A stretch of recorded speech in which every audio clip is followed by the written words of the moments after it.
అరే బాబు లోకేష్మా, నీ మాటలు వింటా ఉంటే నవ్వు వస్తూ ఉందిరా. వచ్చి ఇక్కడ జగన్ గారి మీద ఒక పెద్ద సవాలు విసిరి వెళ్ళిపోయావు కదా. మహిళల్ని జగన్ గారు అవమానం చేశారా? భారతి గారు చెప్పాలా సమాధానం? ఆయన పిల్లలు చెప్పాలా? మరి మహిళల మీద మీరు ఇప్పటి వరకు చేస్తున్న ట్రోలింగ్స్ మేమందరం కూడా దాంట్లో బాధితులమే కదా. ఇక్కడున్న వాళ్ళందరి మీద మీ ఐటీడీపీలో చేసినటువంటి ఘోరమైన ట్రోలింగ్స్, మా భారతమ్మ మీద చేసినటువంటి, వాళ్ళ పిల్లల మీద చేసినటువంటి వీటి గురించి మాట్లాడరా ముందు. నువ్వు ఎందుకు పనికిరానటువంటి నువ్వు ఈరోజు మీ తండ్రిని అడ్డం పెట్టుకొని ఇష్టం వచ్చినట్టుగా నీచమైనటువంటి ఈ ఐటీడీపీ ద్వారా సోషల్ మీడియాలో విచ్చలవిడిగా మహిళల మీద నడుపుతూ మీ హోంమంత్రిని ఏదో అన్నారంట. మీ హోంమంత్రి ఏ ఒక్క కేసు అయినా పట్టించుకుంటా ఉందా?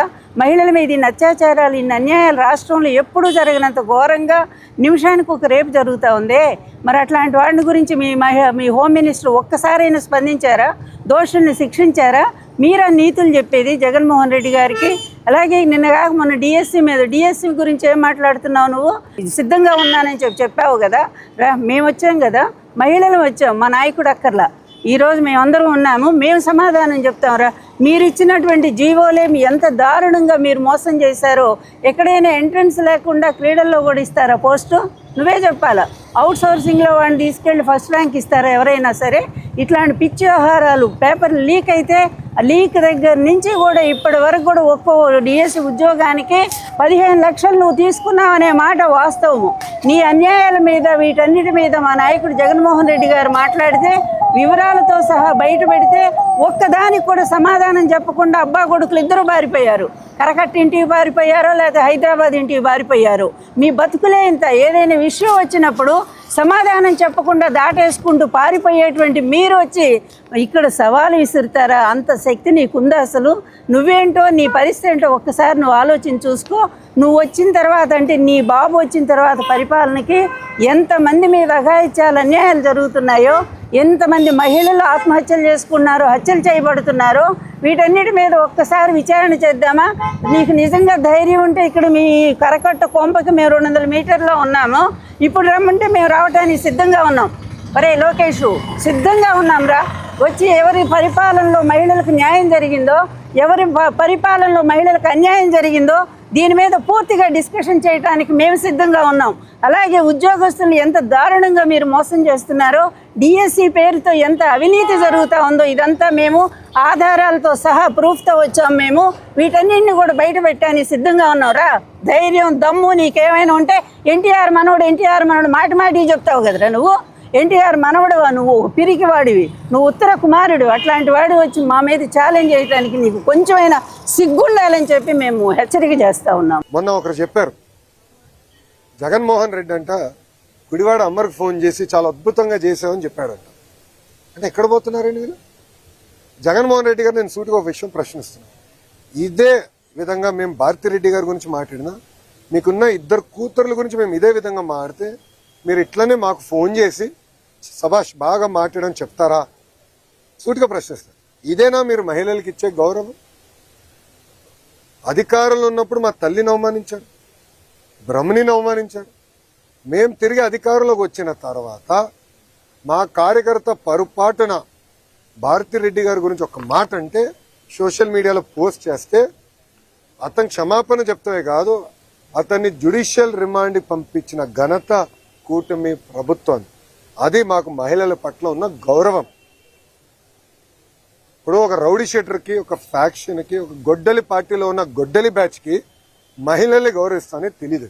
అందుకే చెప్పా, జగన్ పేరులో జీ అనేది ఉంది కదే, గొడ్డలి. సొంత బాబాయిని లేపేశాడు. ఇట్లా వాళ్ళు ప్రజలను అవమానిస్తూ, మహిళలను అవమానిస్తూ, సొంత కుటుంబ సభ్యుల్ని చంపేసే పరిస్థితి వాళ్ళది. ప్రజల పక్షాన్ని నిలబడి మహిళల గౌరవం నిలబెట్టే సంస్కృతి మాది. కానీ పులివెందుల ఎమ్మెల్యే వైజాగ్ వెళ్ళినప్పుడు మీరు ఒక్క ప్రశ్న అడిగారే? అంటే మీరు అడుగుతున్నాడా, ఆయన పారిపోతున్నాడా, లేదంటే మీరు అడగరా? సో నేను అన్ని ప్రశ్నలు తీసుకున్నా. ఇది ప్రజాస్వామ్యం. అధికారంలో ఉన్న వాళ్ళు, ప్రతిపక్షంలో ఉన్న వాళ్ళు అన్ని సమాధానాలు చెప్పాలి. కరెక్ట్. ఆయన ఎందుకు చెప్పడబ్బా? దయచేసి అడగండి. ఆయన ఎప్పుడు పారిపోతున్నాడు? 100%. నేను చెప్పిన జగన్ ఎన్ని జనంలు ఎత్తినా డిఎస్సిని ఆపలేడు రాబాయ్. ఎందుకంటే పారదర్శకంగా నేను నడిపించాను.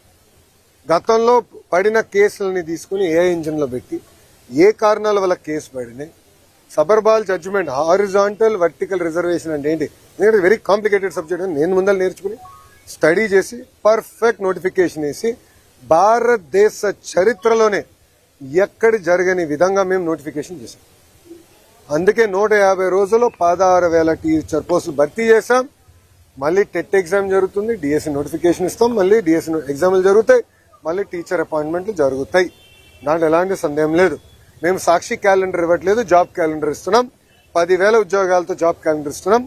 దయచేసి నిరుద్యోగ యువకులు చెప్తున్నా, there is something called vertical horizontal reservation. First time horizontal reservation అమలు చేశాం. అది తెలుసుకోవాల్సిన బాధ్యత మీ పైన నా పైన ఉంది. ఇది హారిజాంటల్ రిజర్వేషన్ పాటించకపోతే సబర్వాల్ జడ్జిమెంట్ అనేది ఉంది. ఆ జడ్జిమెంట్ అడ్డంగా పెట్టుకుని ఈ వైకాపా పార్టీ మళ్ళీ కోర్టులో వేసి స్టే తీసుకొస్తారు. ఈ వైకాపా పార్టీకి చెందిన నాయకులే 240 కేసులు వేశారు స్వామి. 240 కేసులు వేశారు. దాంట్లో 43 కేసులు ఇప్పటికీ కోర్టు డిస్మిస్ చేసింది, మిగతా అంతా హియరింగ్ చేసింది. నేను పారదర్శకంగా నడిపించాం, మా డిపార్ట్మెంట్ పారదర్శకంగా నడిపించింది. నాకు ఎలాంటి సందేహం లేదు.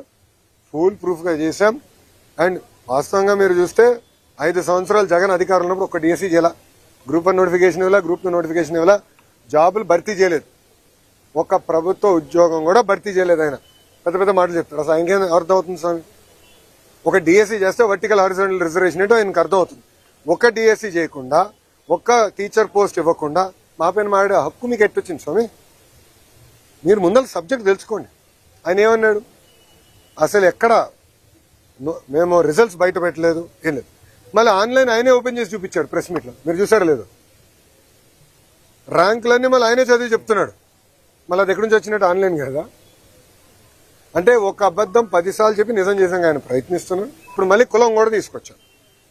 దౌర్భాగ్య స్థితి ఏంటంటే 2014 నుంచి 19 ఇట్లనే వాళ్ళు ఏం చెప్పారంటే ఒకే సామాజిక వర్గానికి చెందిన వాళ్ళందరినీ డిఎస్పీ చేశారు. ఆనాడు ప్రజలు నమ్మారు. వాళ్ళ అధికారులకు వచ్చిన తర్వాత మేము శాసనసభ సాక్షిగా ప్రశ్న అడిగాం, ఎంతమంది డిఎస్పీలు ఆ సామాజిక వర్గానికి చెందిన వాళ్ళని ప్రమోట్ చేశారు. తిరిగి చూస్తే 4-5% ఉంది. మళ్ళీ ఆ రోజు అబద్ధం చెప్పినట్టే కదా వాళ్ళు. ఇప్పుడు కావాలని ఒక పెయిడ్ బ్యాచ్ పెట్టుకున్నాడు. ఒక రిటైర్డ్ పనికిమాల ఐఏఎస్ ఆఫీసర్, ఆయన రాష్ట్రానికి ఎలాంటి పని చేయని వ్యక్తిని తీసుకొచ్చి పెట్టి ఒకే సామాజిక వర్గానికి చెందిన వాళ్ళందరికీ స్పోర్ట్స్ కోటా కింద ఇస్తానన్నారు. ఇప్పుడు మేము బయట పెట్టి ఆ మనిషి ఎక్కడున్నాడు? క్షమాపణ చెప్పాలి కదా. చెప్పమనండి ఇప్పుడని. అంటే అబద్ధాలు చెప్పి మా పైన బురద జల్లి పారిపోతున్నారు. మీ ఇక్కడ నుంచి ఉన్నా కరెక్ట్ గా జగన్ ఇంటికి నేను తిప్పి కొడితే 200 మీటర్లు కొట్టలేను. I'm ready for debate any time. రమ్మని చెప్పండి. I'm ready for debate and discussion. అంతేగాని ఏసీ రూముల్లో కూర్చుని మాకు లెక్చర్లు ఇవ్వాల్సిన అవసరం లేదు. వాస్తవాలుంటే బయట పెట్టండి.